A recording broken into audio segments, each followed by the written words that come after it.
podcast host bringing you our very first episode of Denodo Data Bytes. We are extremely excited to begin this data journey with all of you today. And now I would like to welcome Ravi Shankar, our Senior Vice President and Chief Marketing Officer here at Denodo. Ravi is our marketing guru responsible for Denodo's global marketing efforts, including product marketing, demand generation, communications, and partner marketing. Ravi brings to his role more than 25 years of proven marketing leadership from enterprise software leaders such as Oracle and Informatica. We are very happy to have you on board, Ravi. Thank you for joining us today. Why don't you tell us a little bit about yourself and your role at Denodo? Thank you, Neha. I'm really happy to be here as part of this podcast. And if you want me to record all about myself, you might need the entire podcast just for that question alone. But I will try to keep it succinct. I come from both an engineering as well as a business background. So this has given me a very good understanding of the technology that we actually work in. And I have actually cut my teeth in the data business for 20 plus years across Oracle, Informatica, and so on. And here at Denodo, as you mentioned, I manage the worldwide marketing efforts. And I'm really happy to be part of the great journey that Denodo has had. When I joined about 6.5 years ago, we had less than 100 people in the company and about 6 employees here at in marketing. But now we are more than 10 times that number, spread across 11 different countries. And also Denodo has grown to such an extent. And I'm happy to be part of all this journey and driving the data virtualization adoption in the world. Wow, that's quite a journey you've had and such immense growth at Denodo as well. So as a tech marketing veteran, how would you advise newcomers entering this industry to begin their data journey? I would say that it's an exciting field to be in, especially the data and the analytics areas. When I graduated from my undergraduate and master's in engineering, computer science was it. That's it. But now I see we have had some interns coming from great institutions like University of California, Berkeley for the past few years, and they have been doing some kind of a minor in data and analytics. And recently, one of our interns who interned with us last summer told me that she is actually pursuing a master's in business analytics as part of the MBA. So the data is going to be a very exciting field and immense career opportunities for you to sustain 30, 40 years of working in it. And I strongly encourage people to adopt it and ride the wave. An exciting field indeed, and definitely a lot of opportunity for growth in the data world, I'd say. So let's talk about the basics. What is data virtualization and what is the need for it, in your opinion? Sure. Data virtualization is a real-time data integration and delivery mechanism. And what I mean by that is there are a lot of data spread across multiple different systems in different locations, in the data centers, in the cloud, in multiple different formats, in terms of being very structured, unstructured, semi-structured, and also in different latencies, whether it is in data in motion or data at rest and so on.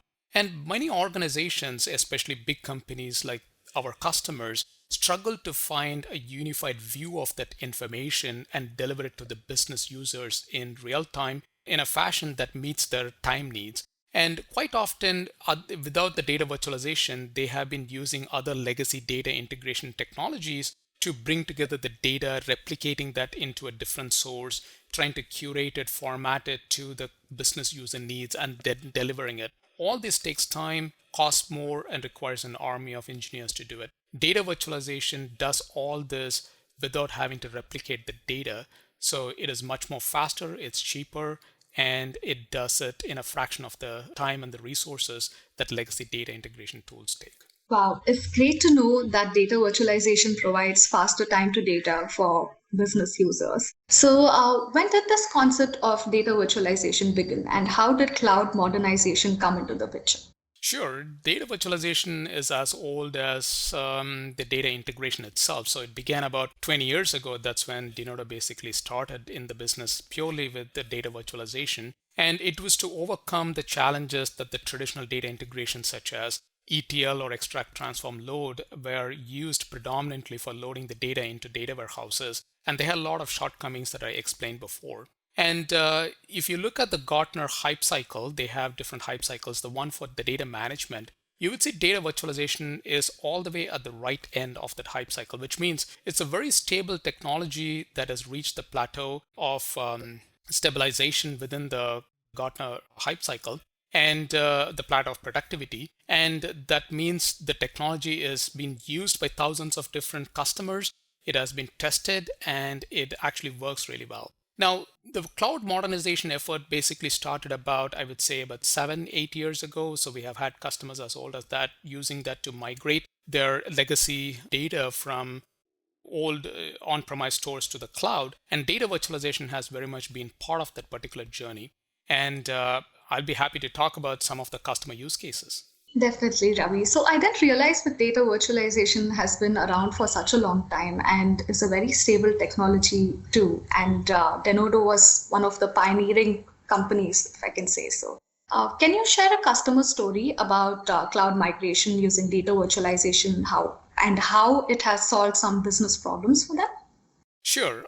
The example that I would quote is basically Logitech. As I mentioned, Logitech was one of the early companies that adopted the migration to the cloud simply because they saw the benefit of shifting the cost from the capital expenditure to the operational expenditure and modernizing their infrastructure. But it was not easy migrating a company as big as Logitech with all the different devices to the cloud and systems that are spread across multiple different countries and different continents. So the data virtualization basically became the go-to technology within Logitech that provided an enterprise data layer under which the IT was able to slowly migrate from their existing on-premises systems to the cloud. And at that time, they actually chose AWS as their cloud service provider, and they migrated to all the tools and technologies within AWS stack, and they were able to enable that.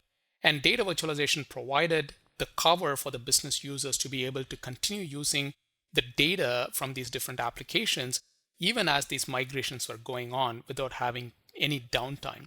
And in fact, when they were using, for example, AWS Redshift, which was the analytical platform within the AWS ecosystem, they found some performance limitations as they were scaling up the worldwide operations, and they wanted to switch to another cloud data warehouse such as Snowflake. And it was very easy for them to take the Redshift out and plug back the Snowflake into their architecture seamlessly without having any disruption from the business side.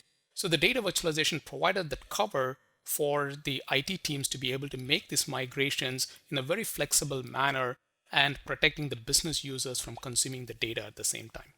That's a great use of data virtualization at Logitech to advance product innovations. So moving forward, can you summarize the value that data virtualization brings to customers?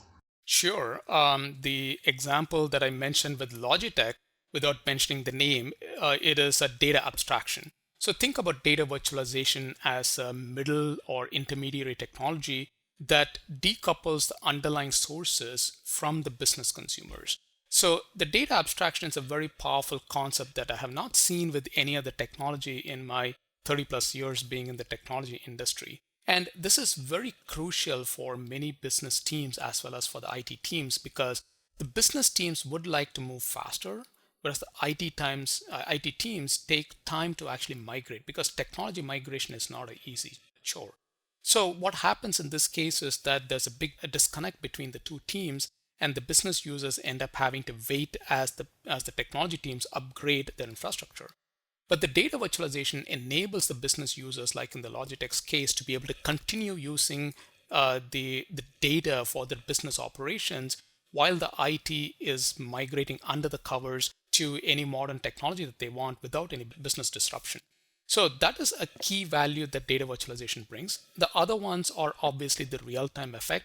So the data that comes from the source is available to the business users at the same time, since the data is not replicated into yet another system.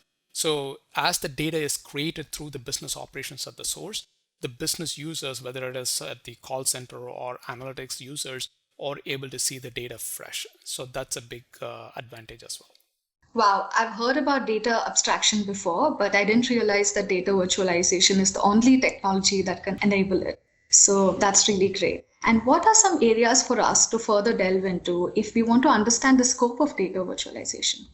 Sure. Many people are confused by data virtualization because of its real-time nature and it is moving the data and whether it can be really slow. So one of the areas for the listeners to understand more is on the performance side.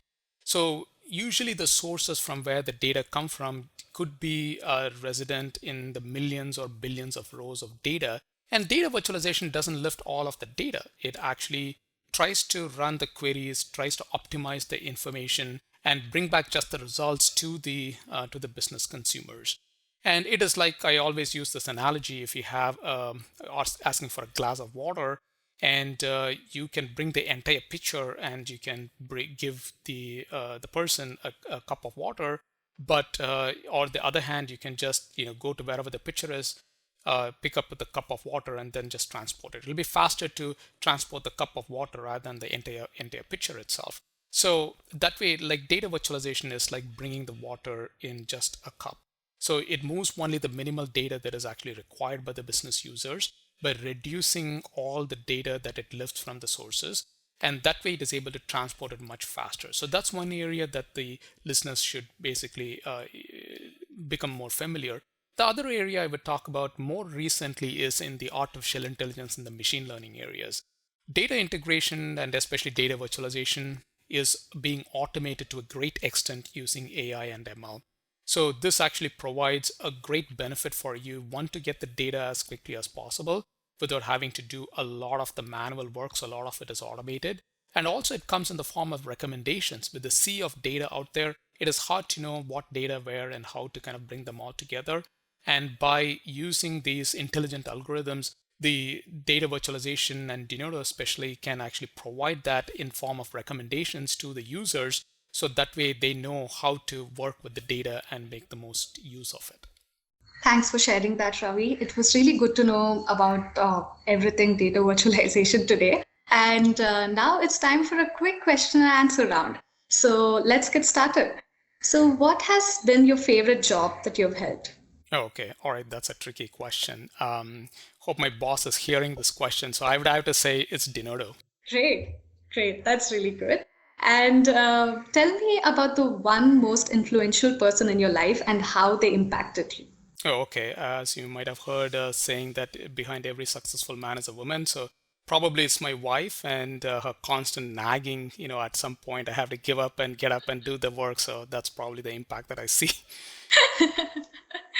Oh, that's really good to hear. And how would your family describe what you do? Oh, okay. All right. So they would probably say that I'm a workaholic. And I thought I was actually setting an example of working hard. But I would say that's probably backfired with my children. They think like engineers work very hard, and they actually took to pursuing a medical field so that they don't have to work this hard. Not the result you expected then. No, it's not. I don't have any engineers to follow me in my family. All right. Great to hear. Thank you so much, Ravi. This has been a really fascinating session today. And thank you for joining us on this data journey with us. Well, thank you for including me. I really enjoyed this. We hope you've enjoyed listening to this episode as much as we did recording it. A quick message to our listeners: if you enjoyed this episode, please head over to www.denodo.com/podcast to find out more resources on all things data.